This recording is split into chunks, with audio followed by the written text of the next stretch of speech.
Этан задержался в своей университетской библиотеке совершенно один. Когда он прошептал «Я просто хочу сдать этот тест», книги вокруг него ответили шепотом «Мы можем помочь». Страница сама по себе перевернулась, показывая точную тему завтрашнего экзамена. Этан улыбнулся. Но потом он заметил последнюю строку в обмен «Оставь часть себя позади».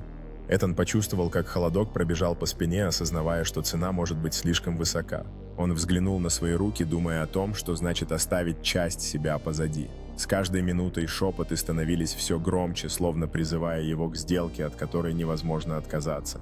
Этан встал с решимостью, разметав книги по столу, и повернулся к полкам, его страх заменился настойчивостью. Он заметил одну таинственную книгу на полке, которая мягко светилась, изображая сердце, окруженное лозами, символизируя связь между знаниями и жертвой. Этан протянул руку, чтобы схватить светящуюся книгу, его глаза широко раскрыты от ожидания и страха перед неизвестным, окруженной темнеющей библиотекой.